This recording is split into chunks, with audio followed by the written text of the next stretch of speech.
Well, is Rachel online?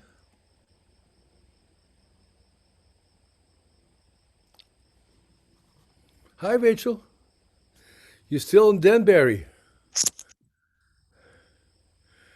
I said that there with you many years ago. Hi, Bessel. Hi. How's it going? It's going. How are your How are eyes? you? My eyes are here. No, my little lens shifted at some point, Oh, did it?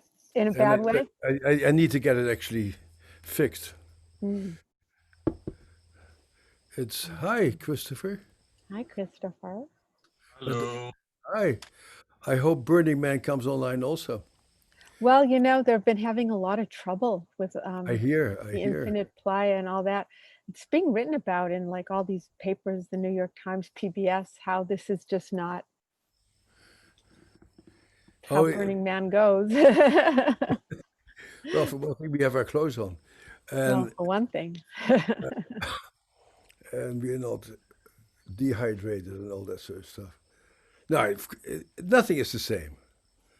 You know, it's a big age issue because we've been around for a long time, so Yeah. we live in our own big virtual reality.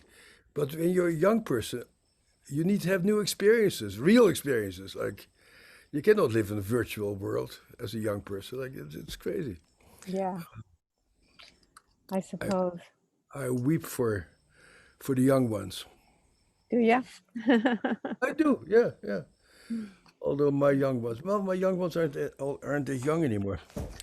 No. Having good lives. So. we're live on YouTube right now. No, we're not live on anything. Phil needs to come in. Let Okay. me actually talk to. Let me talk to Phil. Are we live? I feel like the sun is in my eyes. I'm going to try to find a different spot. Okay.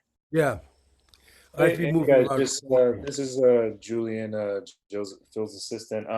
Yeah, we are live. The stream won't be visible to people until the actual time that we're starting.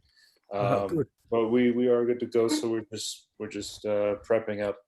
As you guys Okay. have been talking about, there's been lots lots lots of little issues that have been arising. So you're going to record Yes, yeah.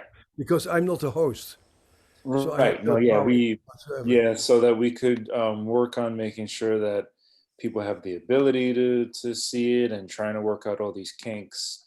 I'm the host right now, or I should say, Phil will be. Um, Okay, Phil will be online, and he'll be clicking the record button. Yes, he will, or I should say, I will for him. You will for him. You'll be are the virtual Phil. All right. Yeah. can can we get the YouTube link, please? No, sure. Yeah. Thank you. All right. I think this might be a little better. I'm in a different spot. Okay. Okay. Good. All right. So Julian just came on board, and he's going to record, and he's going to be the mastermind behind all of this. He'll be clicking.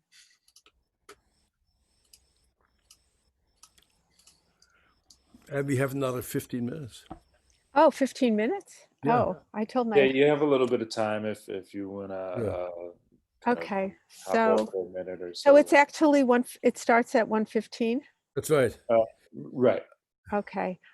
I did not know that. I'm going to hop off for a minute. We're Okay. still keeping the same format of Yeah, are there going to be chats, you think? Are people actually going I online super for hope this? so. Is But if Julian still not, there? I have a lot of questions about I have a lot of questions. We could We keep can it count on going. you. Uh, Julian, are you still there? I'm here. Is there audience participation? That is our certainly our goal. So I'm sure at some point we we will be share screening for people to be able to hop in and Okay. give us a little interaction. Well, And yeah, so, that. how has that been going, the interaction with the audience? I mean, it's been a little hit and miss only because we've had so many different little hiccups arise that were unforeseen in terms of just how complex it is to be able to host and stream and have it go to another channel and all these little technical things that have been going on. But you know, it is the first time we've been doing it, so it's You guys should have conferred with my secretary, because he had a gigantic conference with 7,000 people and went without a glitch. I don't know how she did it, but they she's a probably genius. had a better team working on it, maybe a little bit more time. We put this together so fast. Yeah. It was just something that Right. kind of got some people. Very complicated. But so has there been audience participation? And There if there's has audience participation, how do we deal with that? Am I the moderator of that, or you, or can we get questions? So, based on what we did last time, what'll be happening is at some point when you guys are ready for the interaction, or a few moments before, I should say, we will on our end we're gonna share screen the link for the Zoom meeting, and that'll allow people to come in and then they can either ask their questions live or they can submit them by chat. And And how do they ask a question live? Because we'll be talking to each other. So how do we know? They raise a hand, or they, yeah, so there's an ability for the people who are in the room to kind of raise their hand electronically. There's a little button they can press that'll let us know they have a question, or as we've done in the past. and will you handle that, or do I Yeah. handle it? No, we'll be handling it. You just kind of relax and chill out. But yeah, no, we'll make sure everything is good, and then yeah, if there's any questions that we're gonna ask for people who want to kind of speak, then we'll kind of open it up. It's And always nice to screen the questions somewhat. yeah, Uh, so we can certainly ask people to send to chat in the chat message on Zoom. We can have them type in their questions.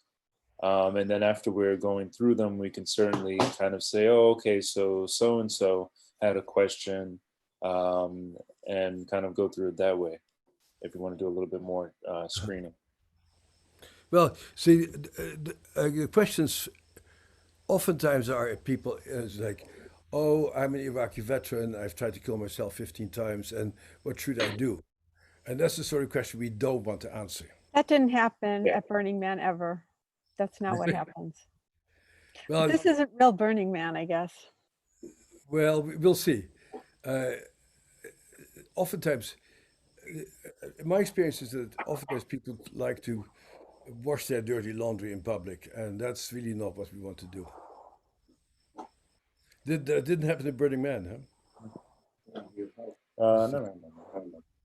Hi, Robin. Hi, how you all doing? You're early. Nice to meet you, Robin. Likewise. Yeah, I've read all your papers in the last week. Prodigious output. But You too, Chris. I've been reading a lot. Yeah, it's nice. And happy birthday. Thank you. Thanks. Right. Both of you. Yeah. Yeah, Chris and I have a Yeah, Nice. we're muted. No, you're not muted. so, Robin, how are you doing with understanding the differential effect of different agents?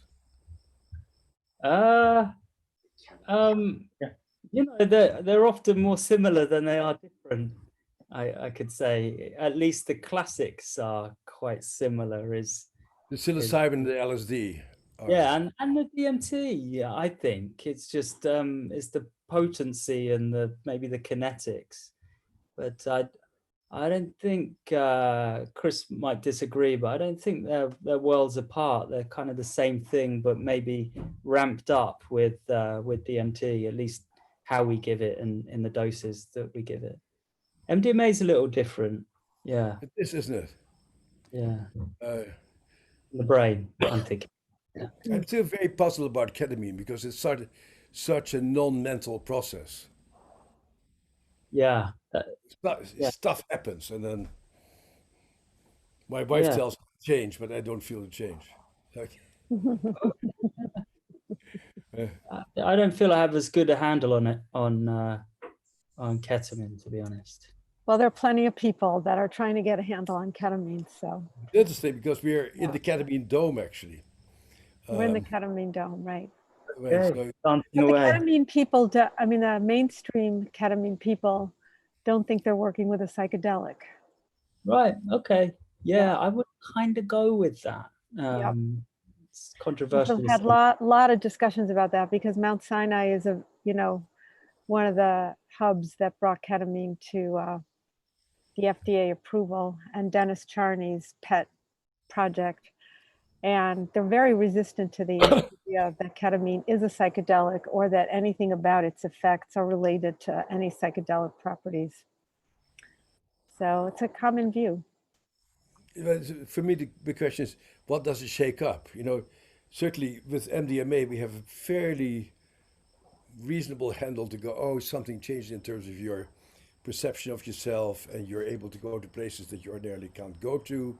And I think your stuff about the insula amygdala connections sort of getting dampened down sounds really quite important, actually. So that and that's what we see in our lab, is that people really go to places that they've never dared to go to before, but they're fully conscious.